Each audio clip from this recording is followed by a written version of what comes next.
ജയൻ ചേർത്തലയ്ക്കെതിരെ മാനനഷ്ട പരാതി. സ്വന്തം പണം കയ്യിൽ നിന്ന് കാശെടുത്ത് ടിക്കറ്റ് എടുത്ത് അമേരിക്കയിലുള്ള മോഹൻലാൽ ദുബായിലേക്ക് വന്നുവൊക്കെ ജയൻ ചേർത്തല പറഞ്ഞിരുന്നു. ജയന് വേണ്ടാത്ത കാര്യങ്ങൾ സംസാരിക്കും, നമ്മൾ അങ്ങനെ ചെയ്തിട്ടില്ല. അമ്മ ഭാരവാഹി ജയൻ ചേർത്തലയ്ക്കെതിരെ മാനനഷ്ട പരാതിയുമായി പ്രൊഡ്യൂസർ അസോസിയേഷൻ. ജയൻ ചേർത്തല കഴിഞ്ഞ ദിവസം വാർത്താ സമ്മേളനത്തിൽ നടത്തിയ പരാമർശത്തിന്റെ പേരിലാണ് പരാതി. കടക്കെണിയിലായ നിർമ്മാതാക്കളുടെ സംഘടന അമ്മയിൽ നിന്ന് പണം വാങ്ങിയെന്ന പരാമർശത്തിനെതിരെയാണ് നോട്ടീസ്. കൂടുതൽ വിവരങ്ങളുമായി ജെവിൻ ടുട്ടുവാണ് ചേരുന്നത്. ജെവിൻ, അഭിനേതാക്കളുടെ പ്രതിഫലവുമായി ബന്ധപ്പെട്ട തർക്കത്തിൽ വളരെ രൂക്ഷമായ വിമർശനമാണ് നിർമ്മാതാക്കളുടെ സംഘടനയ്ക്കെതിരെ ജയൻ ചേർത്തല നടത്തിയിരുന്നത്. എന്താണ് ഇപ്പോൾ ഈ നോട്ടീസുമായി ബന്ധപ്പെട്ട വിവരങ്ങൾ? പ്രജില, 14-ാം തീയതി ജയൻ ചേർത്തല മാധ്യമങ്ങളെ കണ്ടപ്പോൾ എടുത്തു പറഞ്ഞ ചില പരാമർശങ്ങളാണ്. അതിൽ മാനനഷ്ട പരാതിയുമായി ഇറങ്ങിയിരിക്കുകയാണ് ഇപ്പോൾ നിർമ്മാതാക്കളുടെ സംഘടന ഇപ്പോൾ ജയൻ ചേർത്തലയ്ക്ക് ഒരു വക്കീൽ നോട്ടീസ് അയച്ചിരിക്കുകയാണ്.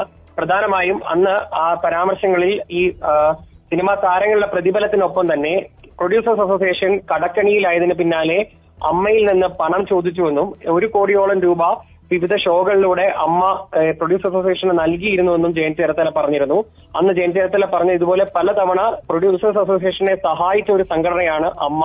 അങ്ങനെയുള്ള അമ്മയിലെ താരങ്ങൾക്കെതിരെയാണ് ഇപ്പോൾ നിർമ്മാതാക്കൾ ഇതുപോലെ അമിത പ്രതിഫലം എന്നൊക്കെ പറഞ്ഞു വരുന്നത്.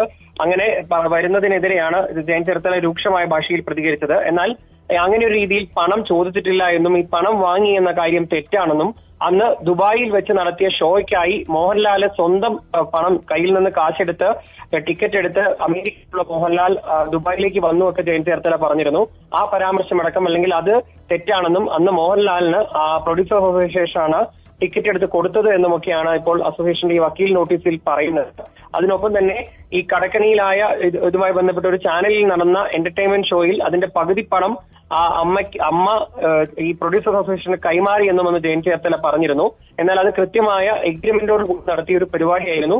അതിൽ പകുതി പണം അമ്മയ്ക്കും പകുതി പണം പ്രൊഡ്യൂസർ അസോസിയേഷനും വേണ്ടി എന്നത് ഒരു കരാർ ഉറപ്പിച്ച ഒരു പരിപാടിയായിരുന്നു അത്. അതിനൊക്കെ എതിരെയാണ് ഇപ്പോൾ ഒരു വക്കീൽ നോട്ടീസ് പോയിരിക്കുന്നത്. എന്തായാലും ഇതിൽ ജയൻ ചേർത്തലയുടെ ഒരു മറുപടി പ്രതീക്ഷിച്ചിരിക്കുകയാണ്. നിരുപാധികം മാപ്പ് പറയണം, ഇല്ലെങ്കിൽ കോടതിയിൽ പോയി ഇതിൽ മാനനഷ്ടം കേസ് ഫയൽ ചെയ്യും എന്ന് തന്നെയാണ് ഇപ്പോൾ പ്രൊഡ്യൂസേഴ്സ് അസോസിയേഷൻ വ്യക്തമാക്കിയിരിക്കുന്നത്. ഇനി ഇതിലിപ്പോൾ ജയൻ ചേർത്തലയുടെ ഒരു മറുപടിയാണ് കാത്തിരിക്കുന്നത്. കഴിഞ്ഞ 14-ാം തീയതി നമ്മൾ കണ്ടതാണ്. പ്രതിഫലത്തിനൊപ്പം തന്നെ താരസംഘടനയുടെ ഭാഗത്തു നിന്ന് താരസംഘടനയ്ക്ക് ചോദിക്കാനും പറയാനും ആളുണ്ട് എന്ന് വ്യക്തമാക്കി വന്ന ജയൻ ചേർത്തല അന്ന് രൂക്ഷമായ ഭാഷയിലാണ് നിർമ്മാതാക്കളുടെ സംഘടനയ്ക്കെതിരെ പ്രതികരിച്ചത്. ആ പ്രതികരണത്തിൽ ഈ പറഞ്ഞ പണമിടപാടും അല്ലെങ്കിൽ കടക്കെണിയിലായ നിർമ്മാതാക്കളുടെ സംഘടനയെ പലതവണ അമ്മ സഹായിച്ചിട്ടുണ്ടെന്നും ആ സഹായത്തിന്റെ ബലത്തിലാണ് ഇങ്ങനെ ഉയർത്തി നിൽക്കുന്നതെന്നും ഒക്കെ ജയൻ ചേർത്തല പറഞ്ഞിരുന്നു.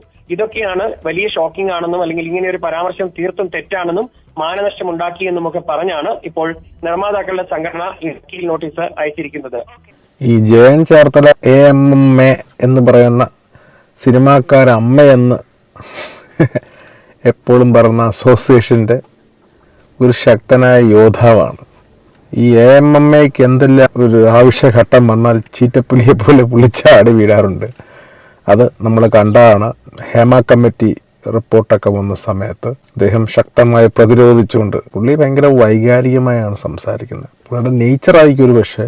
ഇപ്പം സുരേഷ് കുമാർ പ്രൊഡ്യൂസറിനെതിരെയൊക്കെ പുള്ളി ഭയങ്കര രൂക്ഷമായ രീതിയിൽ സംസാരിച്ചിരുന്നു. അത് അവർക്കത്ര ദഹിക്കാൻ സാധ്യതയുള്ള രീതിയല്ല. മാനനഷ്ടത്തിനൊക്കെ കേസ് കൊടുക്കാന്ന് പറഞ്ഞാൽ പ്രൊഡ്യൂസേഴ്സ് അസോസിയേഷൻ ചിലപ്പം ഭയങ്കരമായിട്ടൊന്ന് ഹേർട്ടായി കാണും. ഇദ്ദേഹം പറഞ്ഞ ചില കാര്യങ്ങളും പലതും യോജിക്കാൻ പറ്റുന്ന കാര്യങ്ങളല്ലായിരിക്കാം, വാസ്തവ വിരുദ്ധമായ ചില കാര്യങ്ങളായിരിക്കും പറഞ്ഞിരിക്കുന്നത്. ആ ഒരു കാരണങ്ങളൊക്കെ ആയിരിക്കും ചിലപ്പോൾ നിയമ നടപടികളിലോട്ട് പോകാൻ പ്രൊഡ്യൂസേഴ്സ് അസോസിയേഷൻ തീരുമാനിച്ചത്.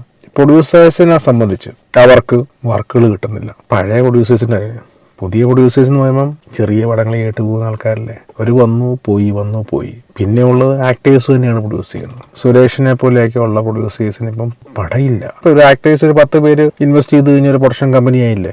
ഇവര് തമ്മിലുള്ള ഈ പ്രൊഡ്യൂസേഴ്സും AMMAയും തമ്മിലുള്ള ഇഷ്യൂസ് പറഞ്ഞ് സെറ്റിലാക്കിയില്ല.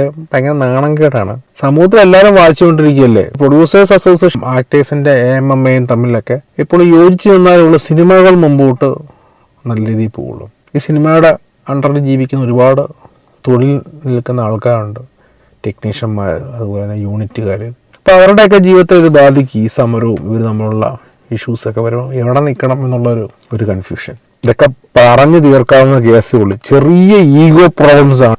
നമുക്കറിയാം ജയൻ ചേർത്തല പറഞ്ഞത് അവർക്ക് ഇഷ്ടപ്പെട്ടില്ല, ചില കാര്യങ്ങൾ ജയൻ ചേർത്തല ചിലപ്പോൾ പറഞ്ഞത് വാസ്തവവിരുദ്ധമായിരിക്കാം. അങ്ങനെ ഉണ്ടെങ്കിൽ ജയനെ വിളിച്ചിട്ട് ജയന് വേണ്ടാത്ത കാര്യങ്ങൾ എന്തെങ്കിലും സംസാരിക്കും, നമ്മൾ അങ്ങനെ ചെയ്തിട്ടില്ല, ജയൻ ഈ പറഞ്ഞൊക്കെ വാസ്തവവിരുദ്ധമാണല്ലോ എന്ന് പറഞ്ഞുകൊണ്ട് ജയനെ നേരിട്ട് വിളിച്ച് ഒരു കോഫി ഷോപ്പിൽ നിന്ന് സംസാരിച്ച് തീർക്കാവുന്ന കാര്യമേ ഉള്ളൂ. അതാണ് ഇപ്പം നോട്ടീസ് കൊടുത്ത മീഡിയ വന്ന്. എനിക്ക് അങ്ങനെ ഒരു തോന്നലില്ല. ഞാനൊരു സംഘടനയെ പ്രതിദാനം ചെയ്യുന്ന ഒരാളല്ലേ. അപ്പൊ ആ സംഘടനയ്ക്ക് പറയേണ്ടതായ കാര്യങ്ങളാണ് ഞാൻ പറഞ്ഞത്. അത് സംഘടനയുടെ ലീഡേഴ്സുമായിട്ട് സംസാരിച്ചതിന് ശേഷമാണ് നമ്മൾ അത് പറഞ്ഞിട്ടുള്ളത്. അപ്പൊ അതിനകത്ത് എനിക്ക് കിട്ടിയ ഇൻഫർമേഷൻസ് വെച്ചിട്ട് ഞാൻ അറിവുള്ള കാര്യങ്ങളാണ് പറഞ്ഞത്.